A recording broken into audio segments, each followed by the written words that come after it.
Shalom, folks, and this lesson is going to be about Hebrew vowels. They're reasonably easy.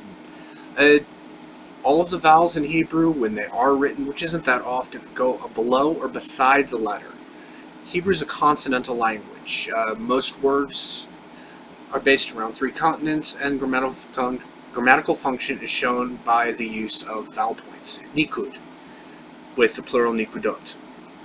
We're going to start by explaining that historically Hebrew had long and short vowels, and some grammatical forms depend on this. So I'm going to give you the vowels separated into long and short. I'm going to start with the long vowels, and they're reasonably easy. Now the first one is kamat. It's just like a little T underneath the letter. And it's pronounced like in long A, as in father. Ah. And with all the vowels, the first vowel in the word is the vowel that it represents. In this case, kamats. Kamats. Our next letter is a long E, long U, and it's the shuruk. Shuruk. Ooh. Ooh. This is a vav with a dot in the center. And again, it's pronounced ooh. Ooh. Shuruk. Next, we got a long I sound, and this is called a hirik. A hirik male. Hirik male. Now, this is just a dot underneath the letter, and what makes it long is the yod after the letter. Hirik male. It's pronounced E. E. Our next letter is a long O. There are 2 ways you can do this one. One's reasonably one is more common than the other, but the less common one, this one you find in some common words, like the word for not, low. And this is the holam, and it's pronounced O. Oh, holam. And again, this one, the main one, is formed with a vav with a dot above it, and the other one is just a dot above the letter following the consonant that'll carry it. In this case, it's po. Po. Next, we've got a long E sound.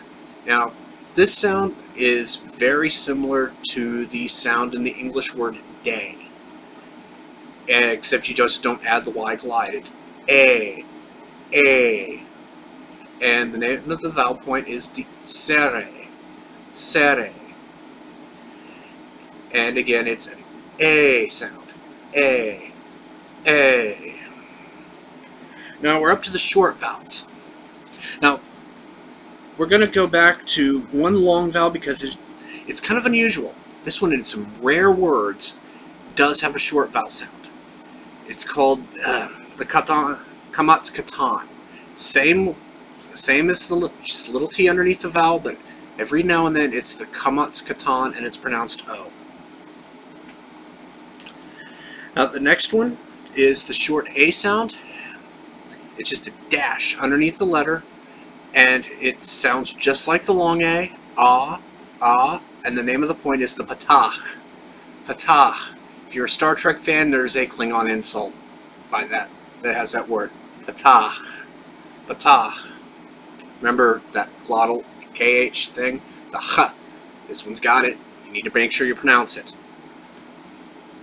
Next, we've got a short U sound.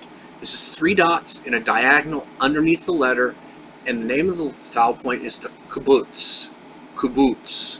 And it's pronounced just the same as our shkun from before, ooh. Ooh.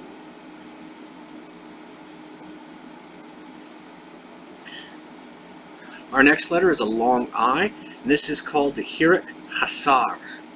Hirik hasar. And this is just the dot underneath the vowel. It is pronounced E. E. Hirik hasar. Now, This is the only one that actually is pronounced somewhat differently, and this is called the segol. The segol. Segol. And yeah, I know it sounds like the actor's name. But in this case, it's pronounced like the E and end. Segol. Segol. Remember this one because it plays an important part in a lot of grammar. There's an entire category of names called segolate nouns, and they behave somewhat differently because of this vowel. Now, there are 4 other vowel sounds. These are traditionally called half sounds. The first one over here is where we get the word schwa. You can call it the same thing, schwa, except in Hebrew it's sheva. Sheva. Now this one, if it's at the beginning of a word or a syllable, typically takes... well, you can either pronounce it as silent, or you can add in just a real weak sound. It breaks up consonant clusters. Now, like the feminine form of little, katana, takes a segol, and it's silent. Now, there are 4 letters that can't take a silent sewa, and those are these: aleph, he, chet, and ayin. These are known as the guttural letters. For these, they have to take one of these other vowels. You have the patach version, which is pronounced ah. You have the segol version, which is pronounced and then the weird one is the kamatz version, which is pronounced o. Now these are always pronounced, but the sheva isn't, and you'll learn, and we'll get into more of when it's pronounced and when it's not as we go on. Now, these vowels are very easy, and like I said, I don't want you getting overly used to them. It's going to be important later on when you start to read actual Hebrew text that you not rely on them, because most Hebrew text doesn't include them. Now, before our next lesson, I'm going to seriously recommend, if you can afford it, going out and getting a copy of Hayasod. This is going to be the main textbook I use. It's a great grammar translation, and while I'm going to include as much as possible from the textbook into the videos and on the notes that I include on the Google Docs account, it's very useful to have a copy. You also need to get the dictionary, like I said. That's dirt cheap. You can find them anywhere. I recommend the Bantam Hebrew English Dictionary. It's got a cover price of 18 bucks. Good size, great word count, full grammar reference, like verb sheets. Really important. Trust me. Hebrew's a verb-heavy language. A lot of the really important stuff is included in the verbs. This one's got great print, easy to read. I've had some that are just, including some older editions of this one, that were just really hard to read. But again, I recommend getting a copy of Hayasod. The way I'm thinking about organizing these videos is I'm going to be treating these kind of like an online study guide. And in this case, our first textbook is going to be this one. It'll give you a great grounding, and I like the way it's organized. And